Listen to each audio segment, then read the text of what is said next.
We have the whole home water filtration system, potential alkalinity, which sort of predisposes it to that negative charge, and EZ being negatively charged, it seems conducive. And then we have the negatively charged earth, connecting that to the piping, Right. grounding that, so it creates a habitable environment for this water to proliferate. But then we still need like that source, that energy source, which to me, I can't think of a better source than sunlight. And so in my mind, the thought that came to me was you have the water at the source coming in, whether it's well or city, whatever it is, you have it coming in through the source, copper pipe. And then I thought, how awesome would it be to just have it come up through like a glass encasement, window, almost like a window, but it would be sort of instead of two pane where it's like really close, you kind of widen that gap, and then put like a spiral glass connector pipe that allows that water to move through. In a way, I guess you're vortexing it, as well as having the glass pipe, which is exposed to sunlight coming through the home.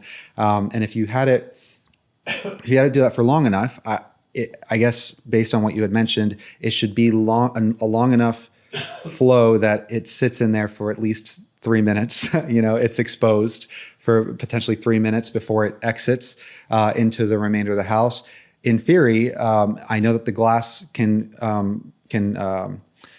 reject some UV light, but in theory, at least at the very minimum, we're getting the infrared light, which should be structuring that water. Is that in line with? Well, you need a surface in doing what you're doing.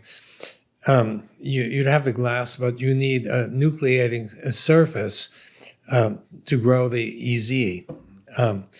And I don't know what surface you'd use. We use the polymer Naphthalene. We use it a lot, but I understand it's toxic, so you might not want to use that. But there are lots of surfaces that you could use, that are not toxic. For example, ghee, clarified butter, forms, as from our experience, the largest EZs of anything, 1 millimeter, oh, wow. Typically. And obviously, this is a food that people eat all the time, so it's not toxic. Mm-hmm. I just wanted to bring up the point that it's not just exposing it to infrared energy from sunlight. It's that you need a surface to begin to nucleate the growth of EZ. And would the inside of copper piping be an acceptable Probably surface? not. No. We found that we studied EZs growing next to metals, and it's I wouldn't call it anomalous, but next to metals, we find that we get a positively charged EZ. Oh. We don't talk about this a lot because it's only under special circumstances that the positively charged EZ forms.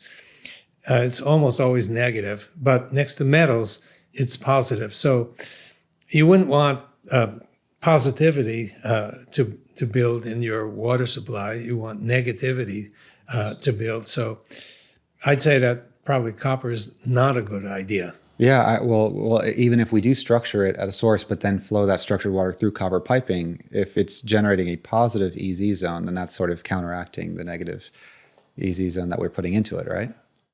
Yeah, it might.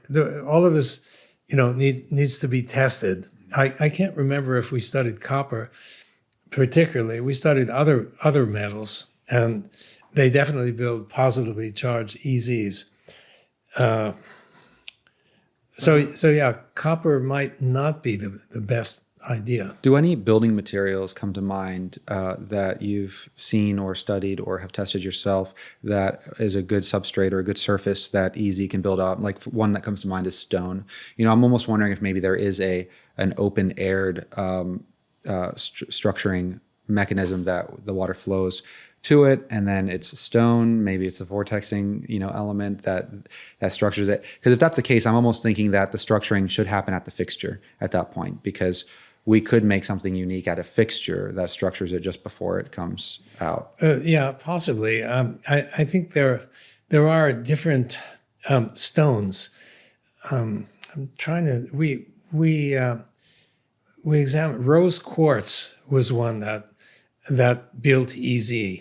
We studied, we haven't published it, but we discovered, we explored a few stones, and that was one that seemed to work to build EZ. And I assume I can't remember, but I assume it was negatively charged EZ because almost all of them are negatively charged. So rose quartz would do. I want to share what this podcast is all about. You see, I'm on this journey to design the healthiest home in the world. That's why I sit down with brilliant minds across biology, medicine, design, and more, all with one goal in mind: a home tuned to human biology. This is where I brainstorm, where we explore what it really means to create a home that heals. If that sounds like something you care about, hit subscribe, and let's see where this goes.